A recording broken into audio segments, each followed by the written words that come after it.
Wait. Wait, And showtime, Jim. Okay. All right. You ready? This is 56, so you do your thing. This is gonna be so bad.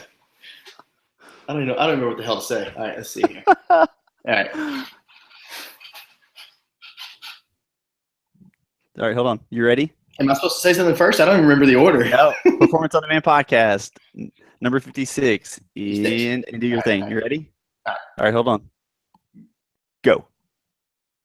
Here's another Performance on Demand podcast, number 56. In 5, 4, 3, 2, 1.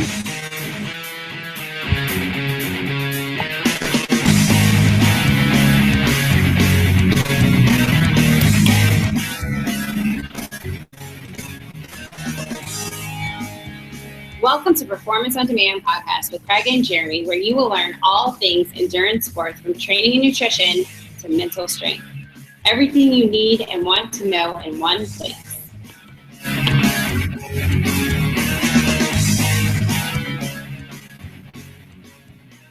Welcome back, everyone, to the Performance on Demand podcast. Nailed it. You did a good job. And it was so good, no one will notice the difference.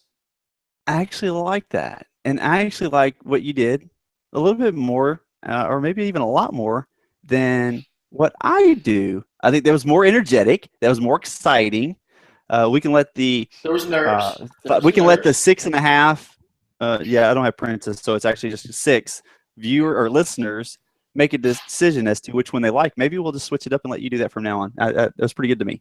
And I guarantee the next one will not be like that one, and the one after that will not be like that one. That's just kind of how I roll. It's kind of like your signature; they're never the same. Yeah, you never know what to expect. There's not a whole lot of consistency across the platform with me. So, yeah. Dude, you got some sun today. And I got burnt. You know the weird thing about this? So I was out playing. My daughter was playing softball, I was under an umbrella. I was actually with my mom too, and I just said to her, I said, I feel this, and I had sunscreen on, and I said, I feel it. So it must be one of those where they're not blocking whatever V-ray, A, B, whatever it is. And I'm like, UVB. I'm feeling this. I'm feeling it. My neck's hurting. I mean, I'm red, and I had 30 on. I guess I should have put. They say anything over 30 really doesn't matter, but maybe 30 doesn't. Slap some 100 on there. You could sit on the surface with a 7. Maybe I got it at the general store and it just wasn't really high Now, I will say I don't know. That stuff does make a difference, kind of like name brand and off brand. I think I bought like the Kroger brand one time, and it might as well have been like freaking Crisco or something. It was horrible. I wanted to let you know that we actually, this is something we didn't discuss prior to this, we actually picked up a sponsor for the podcast, or at least this episode. Oh, really? Yeah. Very cool. So this podcast is brought to you by Oreo cookies. I was sitting here and I was like, we already had dinner. We had a nice dinner, and it's like, man, I kind of want a snack. And I'm like, you know what I haven't had since Iron Man? Oreo freaking cookies. So I got Oreos, I got milk, and I swapped those out tonight for the standard beer. I think you have some coffee over there, maybe, or tea. Yeah, I got coffee today. It's a weird deal. I like to drink a beer on this. It's probably everybody that sees this probably says that dude is an alcoholic every time I see a beer, but not really. Don't judge. This show is not about judgment. That's right. Don't judge, you bastards. But you talk about Oreo cookies. We were talking the other day. It came up about the lady that's on Facebook, or I'm sorry, on YouTube that had the confusion, and there's a blonde lady. She always does these stupid things, and she was like, "I'm so confused." She said, "I went to the store to get ice cream, and it was Oreo ice cream, cookies and cream." And she said, "Oreo ice cream is cookies and cream." Well played, lady. It's just like, I didn't know did I get the Oreo or do I get the Oreo cookie and cream? I don't get it. Right. Well played. It was funny. That's an old one. That's really comical though. So let's focus on this power of flexibility, and we'll go into multiple different directions with this. Not only do we plan to go with a mental perspective of flexibility, but also Jeremy will dig into the actual physical perspective of being flexible. And you want to get with that first. Let's move in with the body's flexibility and then move from there. Yeah. So it's just something, you threw the idea up earlier in the week about, the power of flexibility and not being as rigid. And I was sitting there today and I'm writing training plans, and, some athletes that have to program in yoga or other things like that. And it really got me thinking as I was thinking kind of what we're going to do it on tonight. And generally speaking, triathletes are not flexible. Like, they're about as flexible as, a quarter-inch sheet of plywood. It'll bend a little bit, but you bend it too much, it's just going to break. And that's kind of the way triathletes are, or endurance athletes, generally speaking, because we don't do enough body maintenance. And it's kind of become more top of mind as I've partnered with a local chiropractor down here. And, I watch people come in and out of his door all day long, and they're just ridiculously inflexible, and it leads to injuries and things like that. And I don't know why those things just click with me, because I also see that endurance athletes at various points in time, we all can be mentally. Is inflexible a word? I don't know. You're the one that wakes the words up. Can I make that a word? Inflexible, deflexible, unflexible? Yep. Sounds good to me. I'll take it. Sure. Use whichever one you want. I don't have my PhD yet, so I can do whatever I want to. who am I to correct? So mentally we can become that, and there's different ways and reasons that we do that. But when you think about the flexibility side of it, from a physical standpoint, is a key to progression, to health, to wellness, to not getting hurt, things like that. So, all that being said, that's kind of the perspective and the way that it came to me when we started initially talking about this. Okay. So if I want to, why would I want to be more flexible? So you don't break.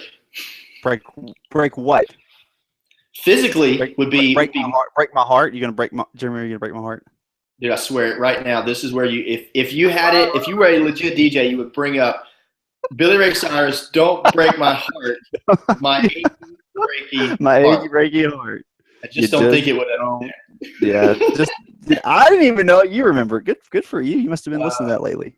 Actually, I did. I pulled it up the other day with my kids, and they didn't believe me that in like third, maybe fifth grade, I actually went against Brandon Clark at a talent show at elementary school, and I sang that song, and he had two backup singers, and I didn't, so he beat me. Not a sensitive spot. Not a sensitive spot at all. Not at all. Not that you ever remembered that or anything. Right. Mackenzie looks at me and she goes, "Daddy, do people really listen to this music?" Yeah, they do. Yeah, so anyway. Yeah, so you don't want to break. What is your, if you said you prescribed some sort of yoga, but what do you feel is, well, I guess I can ask this in a couple ways. If I were to be in need of flexibility, would this be an additional piece to my workout format? Whereas, I've got this normal training session set up every, Monday, Wednesday, Tuesday, whatever you've got as a coach, you set up. Monday, Wednesday, Tuesday. I don't know what it is. I just want to go to bed right now. That's it. Right. So, would this be something that you would add in, or would this take the place of something else? What would be your recommendation? It's an accessory piece. I mean, it has to be in complement to what you're currently doing. Now, am I going to have an athlete not do a key bike set so they can go and do yoga? Well, to be honest with you, I may do that if they're not doing yoga when I tell them to do it, or not stretching, not foam rolling, not doing things like that. But it is to go kind of in conjunction and in line with it. So it doesn't alter your normal pattern or your normal training program or your normal layout. It just becomes kind of a complementary piece that is just something that you prioritize so that it gets done. Right. Now, I won't get into this because I don't remember specifically, because I do know there was some research based around whether we stretch or not, whether we stretch before with cold muscles. Right. And, I won't get into that. I just know there was something out there that was a little bit different than the norm. But, when you're talking about yoga is not just flexibility, though. Yoga is powerful. Yoga is strength. So, there's a lot that you can gain from yoga. And do you give that to athletes quite often to say, hey, go do 2 days of yoga, whichever days you choose, but you need to do 2 days of yoga a week? Do you think that's a good routine to get into regardless to where you are? Yeah, and I find that, some athletes are better about it. Some athletes take care of their bodies better than others, just like a car owner. Some car owners like yourself, keep your car tuned up, always change the oil, new tires when you need it, keep the car clean. Other people, you drive a Jeep and you find out that the rear differential fluid is completely gone and you got a bearing going out, so it costs you an axle, so you're $2,500 in the hole. Not that that's a sensitive subject, but it's two different things. Some people maintain their bodies well enough and some people don't. So in that capacity, I will recommend it for people, and for other people, I kind of listen through our normal communications and find out, if they're doing those kind of accessory pieces that we need to be doing. So for some people it's, hey, go do this. And some people it's, hey, how's that been going? Okay. Do you think there's ever any point where these are just random questions I don't really know the answer to, where someone, that's okay. So someone feels that maybe if they, if they do more yoga or something, that it will take away from their performance. It will take away from their strength and power. Now, it may give them more core power because we know yoga is a lot about core, but could it decrease my performance in some other realm? No, it can't. That's, to me, if you look at it from maybe from a different perspective, this just came to me and may not make sense as it comes out, but that's like telling someone, that's like you telling Ashlyn, from now until you're 21 years old, I want you to put 10 cents a day in a piggy bank.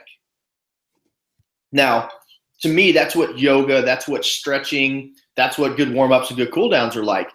You're not going to see that investment on the front end, but man, when she turns 21, dude, do the math. I mean, that's like $30 million or something, right? So at least.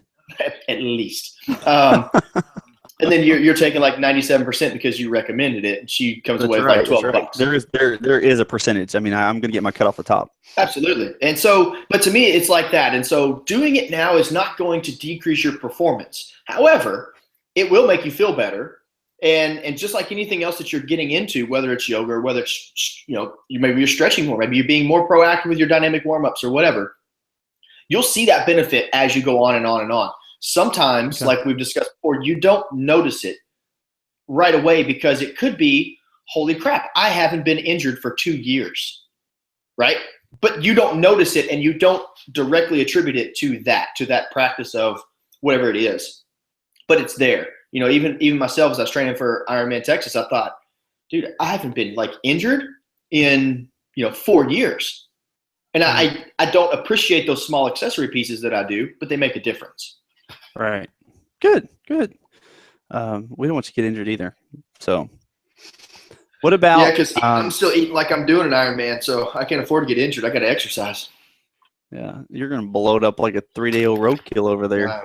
I'm trying very hard.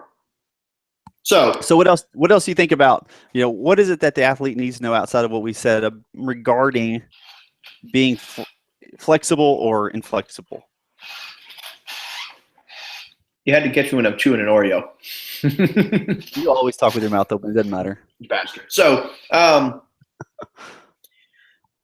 in regards to the physical side of it, I don't really have anything else. Just that was kind of my connection between the two. Okay. But now it's my turn to beat you up with some questions from the mental aspect of it. Okay. You've already put me on Front Street with that damn intro. And so now it's time for me to let's roll with it. So hearing what I said about physically flexible, and also knowing kind of the mentality of, and the mentality of the triathlete or endurance athlete, it's a very calculated, like they want their training plans by 5 o'clock Sunday so they can plan their entire week out. They can pack their cars, they can, plan daycare, whatever it ends up being. And that's all well and good because that is following that process. But what happens when that process, I don't want to say gets in the way, but it creates, let's say something comes up and they can't get to that swim workout. All of a sudden they think, oh my God, I'm going to lose swim fitness, right? Right. How would you help someone? Let's just call it a fear, because it is. How would you help someone with the fear of, being a little more dynamic? Well, because of the nature of what we do. Yeah, it's life, right? I mean, that's the honest piece of it, is that life is not, and the struggle is when we become rigid, we don't allow ourselves to be flexible in the world where perfection doesn't really exist. And when we miss something, we expect that we're going to lose some level of performance from it. We're really not. I mean, if we do it on a consistent basis, so it's going back and saying, well, when we miss a single event, whether it may be a 30-minute ride on the bike, or a swim or something like that, we try to be so exact with our training regimen that we don't have any flexibility. Life becomes painful. Oof. And when we become painful, then we can potentially start to regret. We can become frustrated. We can become irritated. All the negative traits that come from being stressed. There's a stressor, and it is, I've got way too many things to do, and I don't have the time to do it. And so what I would do is I would say it's time to have a conversation with your coach to say, the level of expectation that that has been set, you worked with your coach to say, here's the plan we have. Now, if the plan is not capable of being met, then obviously the outcome is either going to have you pushed further down the road, or we're going to have to change our perspective as to where we're headed to give you the flexibility to enjoy your life. Because if you're not having fun, if it reminds me of work, if I can't get it all done, then it's more like work trying to get all this accomplished. Right. It's going to be painful. Thus, I'm not going to enjoy it. Thus, I'm not going to continue to do it. Does that make sense?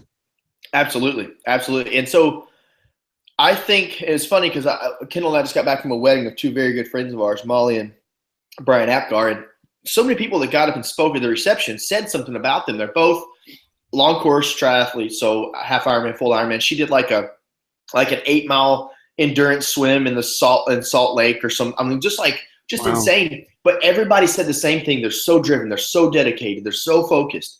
And I think that the general attraction to endurance sports takes that type of person.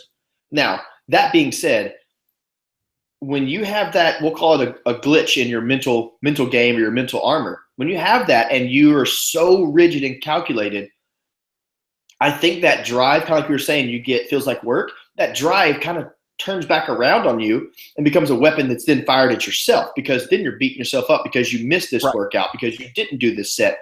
And then it's like, how the hell do you turn that cannon back around and fire in a good direction? Does that make sense? Well, yeah, no, you're going to get upset with yourself for allowing it to happen. And and it would vary depending upon the situation. And what I would coach would obviously vary depending upon the athlete, because everyone else is different. I treat every one of them completely different. There are pieces here and there that can be very consistent, but generally speaking, it's all different.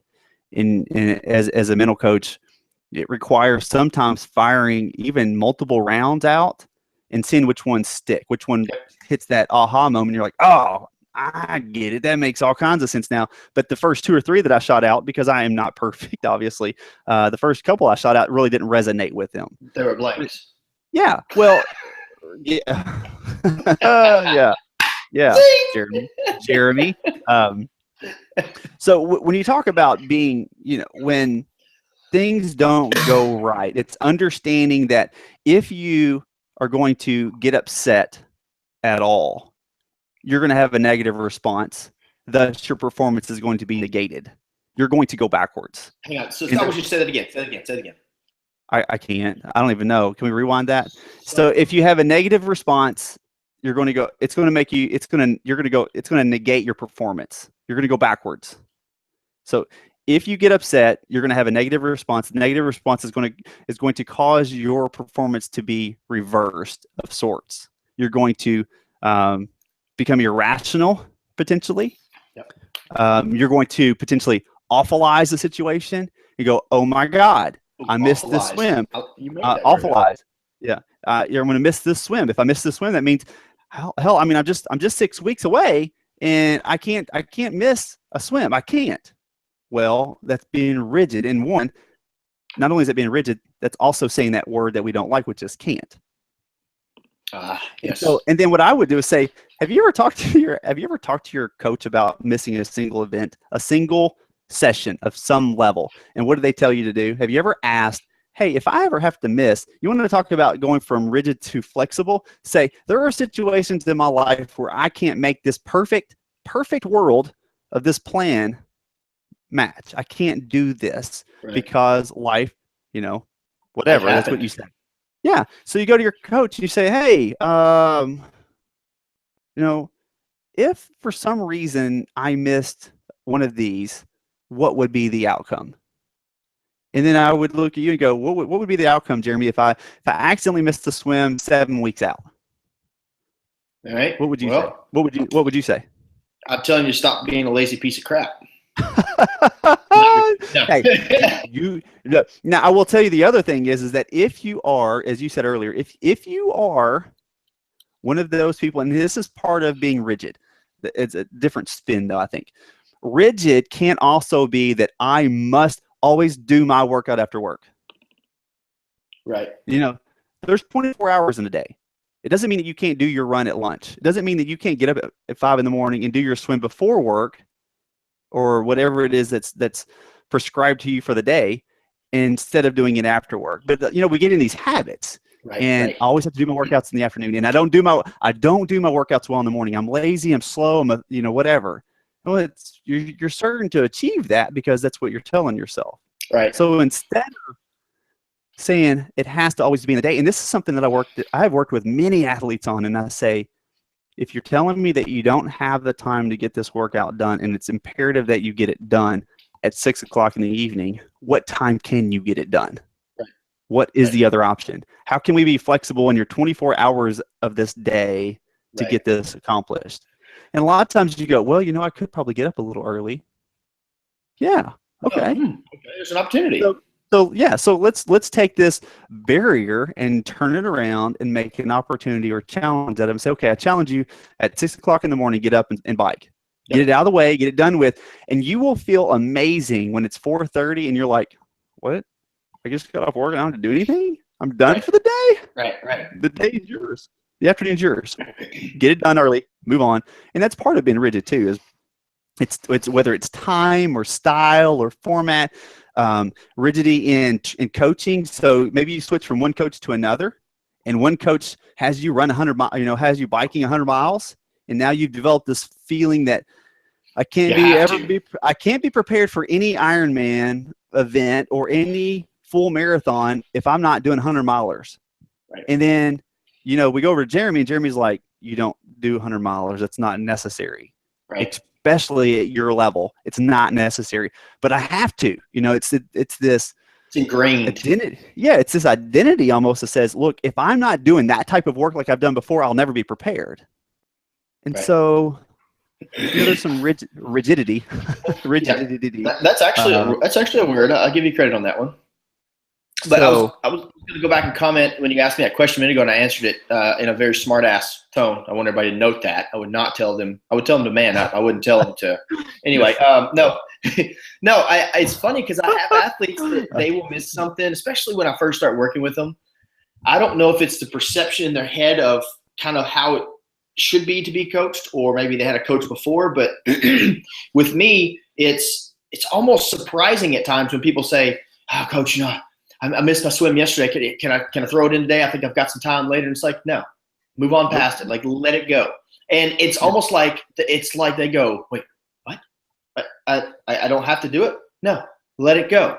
Now, if you start missing them repeatedly, then you're lazy. But we need to have a conversation. But it's funny because people are like, wait, you mean I don't have to go do it? No, you're good. Like, sit down. Matter of fact, go drink a beer. Like, I even put that on my athlete's training plan. Drink a beer, eat bad food, enjoy life.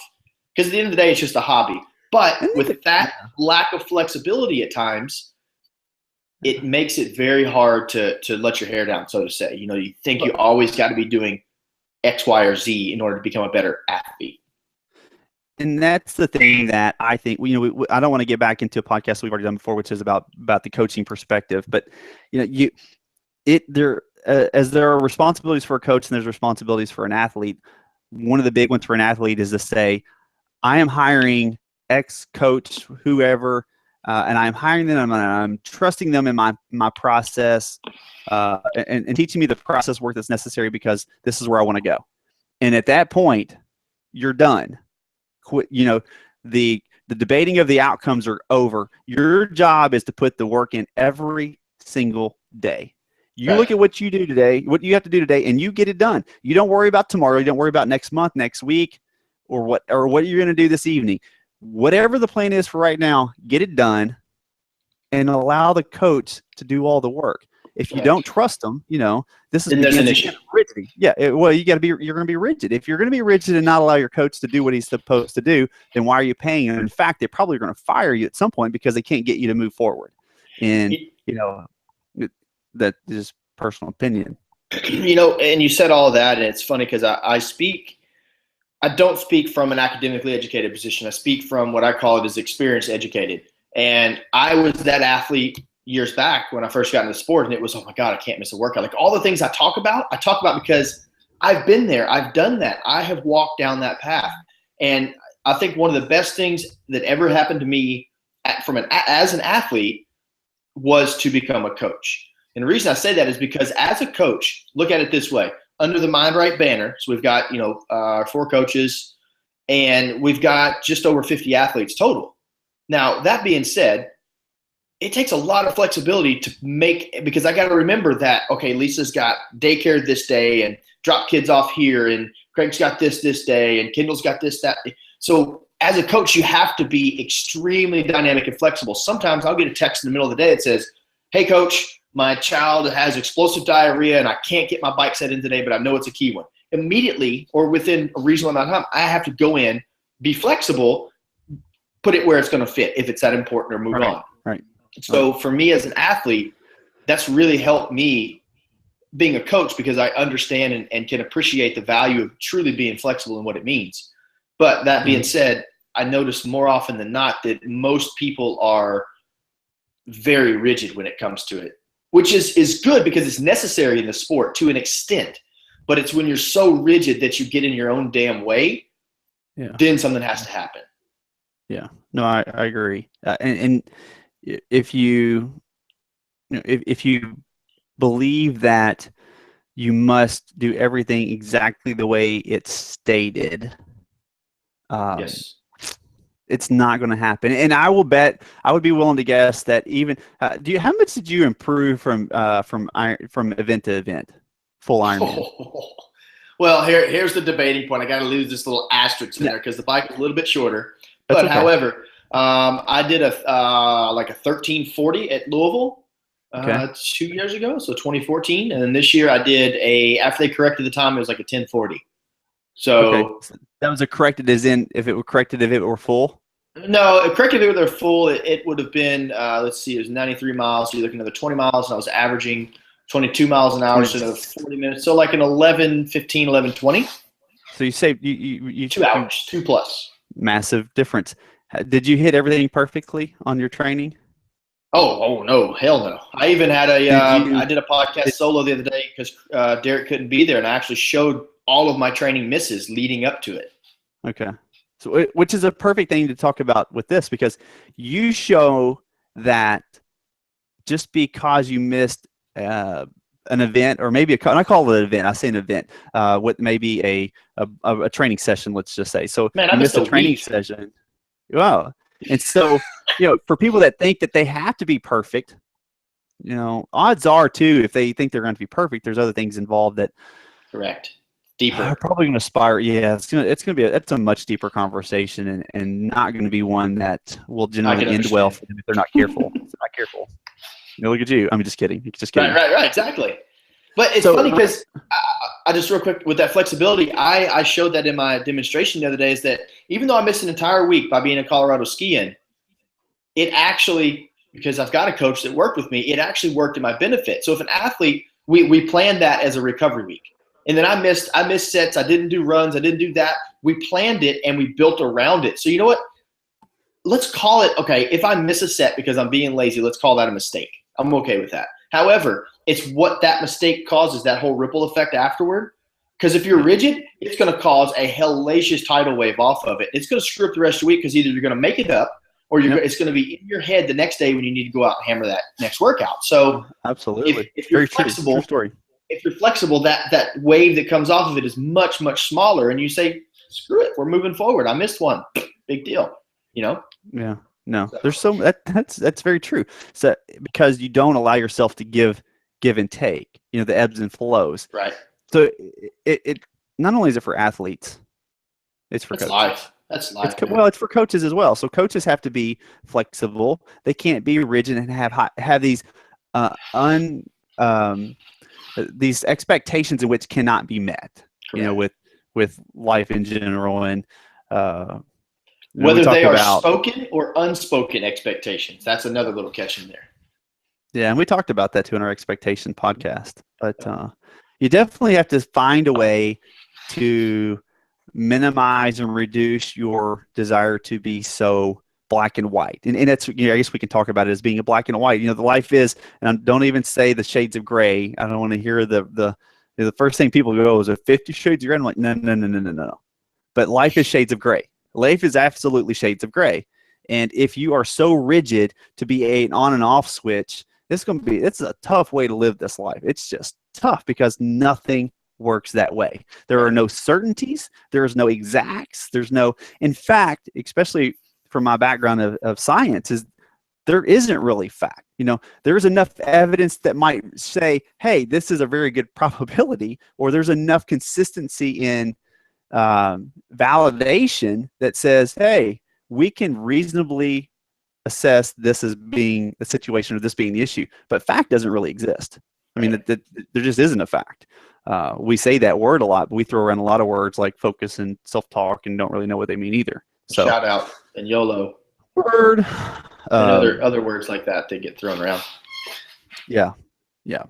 So anyway, that's about what I got. What about anything else that we need to talk about? I like how I just completely derailed you with some jacked up words.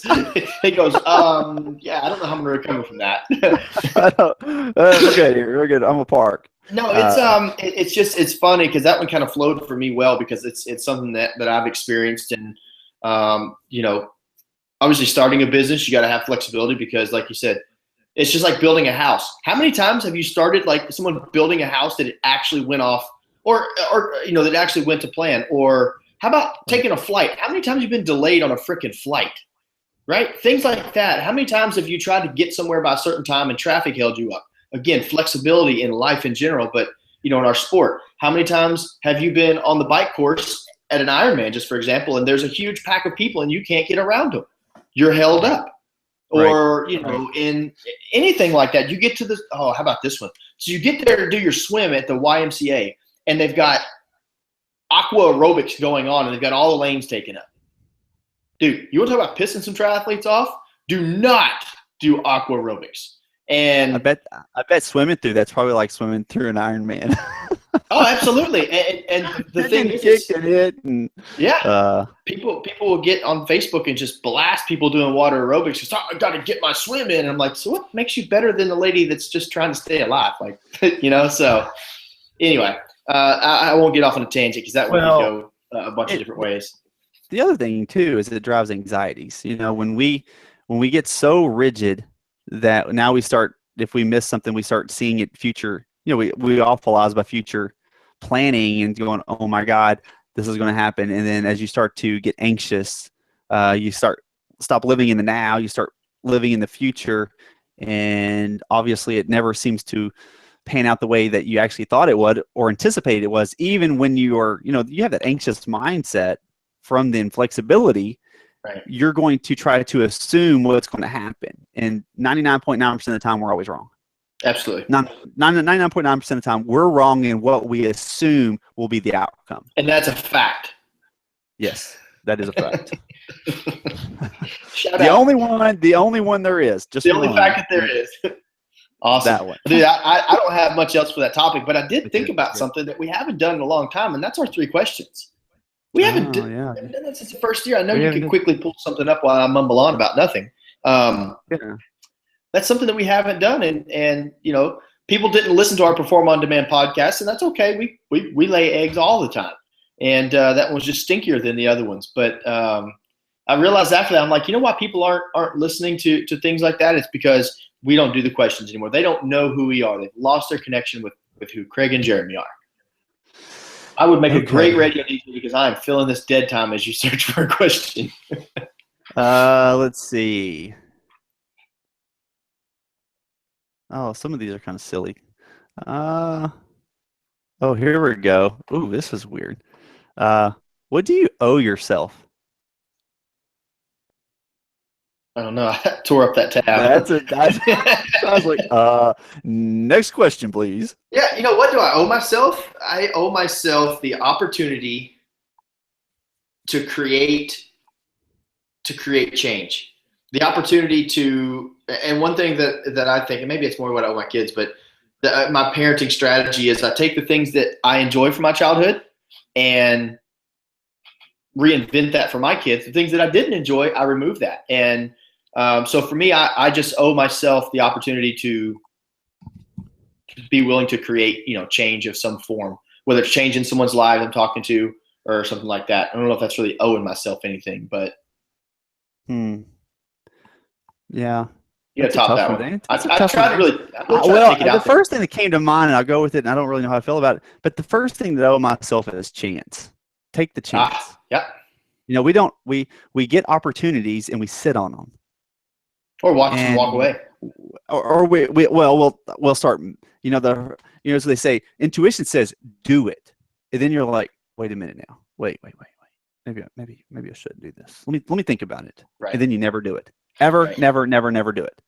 So what I owe myself is the opportunity that when a chance comes, take it.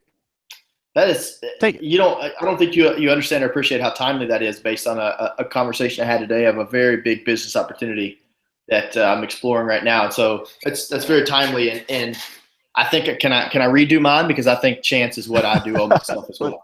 That's awesome. You can't take it, Jeremy. It's mine. You just trumped my answer. And I thought I had a good answer, but you.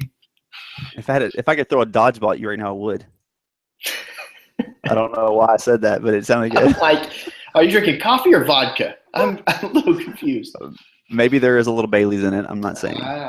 Let's see. Dude, if Starbucks started serving Bailey's in their coffee, oof. Wouldn't it be cool? What did your life teach you yesterday? Good one. So my life taught me yesterday. I watched very good friends get married, and I realized that, you know, I've been to 2 weddings in the past month, and no matter what the ceremony, no matter what the religion, no matter where I'm at or anything like that, is that if you want it to be, life is a damn beautiful thing. And just watching that happen yesterday, you know, I'm an emotional guy. I'm okay with that, but it's like there's certain gestures within the wedding ceremony, the reception, that to me kind of hit home, and they kind of take me back to my connection with Kendall and kind of things we've been through. And so life taught me yesterday that it can be a lot of fun if you want it to be. It certainly can. Life taught you yesterday that 30 SPF is not worth a shit. UVB rays are real.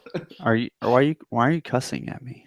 You know, I know you're sensitive. I just gotta beat you up. It's been a week. You know, one of the things that, and I actually wrote about it yesterday, and it wasn't something I learned yesterday, but it hit me yesterday, and that is when we are so hard on people to not make a mistake, they end up multiplying them.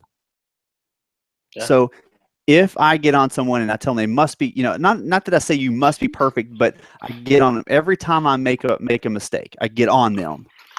They become so fearful of making a mistake that they actually regress in progress. They don't progress, they regress because they almost back up and just are afraid to do anything.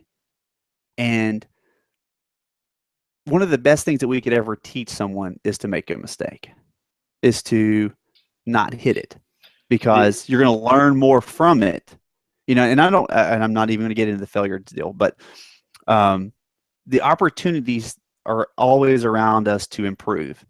And when we don't hit the mark, that shows us an opportunity. And if we tell someone over and over, we beat them, belittle them because they made a mistake, their progress, their performance is going to just spiral down. Yep. And very true. You cannot improve someone's performance with negative comments. It doesn't work. So you have and you know, and there's all kinds of people that probably say, no, you got to tell me exactly what it is, and you be honest, you be open, you be blunt. No. There are certain ways psychologically. There are certain ways to get things out of people, and negative remarks is not the one. And so it was not really something that life taught me yesterday, but I saw it, and it impacted me. Nice. Let's see. One more.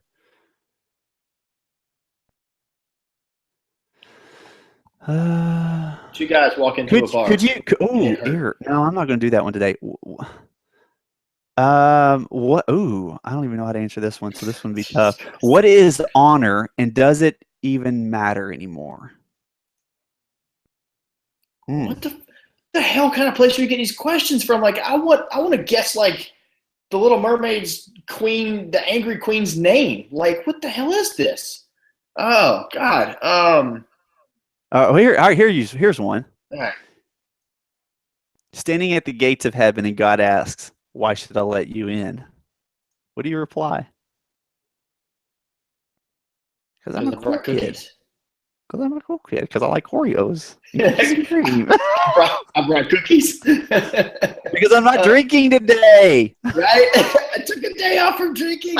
No. I don't know. I think I just look at him and say, "Check out my resume. You tell me." That sounds a little cocky. That's arrogant. That's being a little cocky. It is. I think that both of us have the same answer, and that is because we help people get places in life. We put others first. I agree. Yep. We, I can't tell you how many times, and I don't say this on purpose, but for people that happen to ever follow in my footsteps, is that where I go, I do oftentimes for free. You know, what I do, the effort that I put into it, the time that I put into it. I had a conversation the other day with a guy who wanted to be a life coach, and I love nothing more than people to become life coaches. I wish everyone would become a life coach. So I had how would the world be if everybody was a life coach? Could you imagine? Could you imagine? Wicked. So I spent 45 minutes with the guy, and then he was like, "How could I pay you?" And I said, "You can't. Pay it forward. Pay it forward. Pay it forward. Absolutely. Be a life coach and help someone else out. And you help someone else out. It paid me. So your answer was way better than mine. Well, and now we've been 41 minutes. I'm gonna tell you to shut up. We got to go.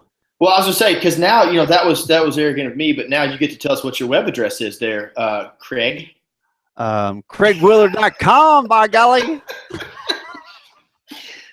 They'll be like, "Is that Williard? Is that WILLIARD?" No, it's not. It's WILLARD.com. All right, Craig. So if somebody wants to get a hold of you, how do they do it? CraigWillard.com. You can also reach me at CraigWillard@u-discover.com. Either one will work. Or you can find me on Facebook /Coach Craig Willard. And I put a lot of videos out here recently. That's kind of my new thing. I just told somebody the other day they'd I think they list all the podcasts or something. I said, have you seen any of the videos that Craig does kind of timely? They're, every day or every other day. And it's usually a powerful message in 2 or 3 minutes. And typically he's in his car, but they're really good stuff. So if you guys are listening, have not checked that out, go like his page. It's just not a solicitation whatsoever. I know he's too poor to pay me for this, but it's just that paying it forward thing, right? Yeah, that's pay forward. Yeah. And but go check it out. Even I know him very, very well, and love him like a brother. And I even go listen and watch in, because there are times I can see things and hear things. It's like, oh wow, that's a great perspective. Yeah. So solid stuff. And this is what I tell people: when you have something to say it. When you have something that can help someone else, don't wait, because if you do, you might just forget it. So that's why I'm driving down the road and I pull out my phone. I got something. I want to talk about it, and I don't take 20 hits or take 20 tries at it. I record one time and I'll throw it out there, whether it's gritty, grainy, or whatever. But just if you have something to share it.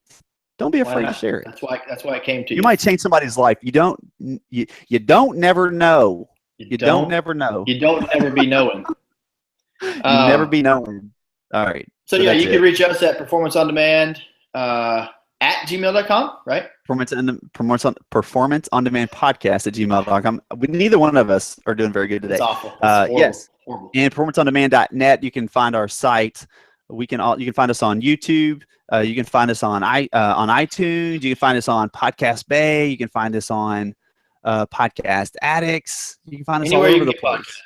No excuse. You can miss that swim workout, and that's excuse. No excuse to not listen to our podcast. And how do you get a hold of Mind Wrong Multisport?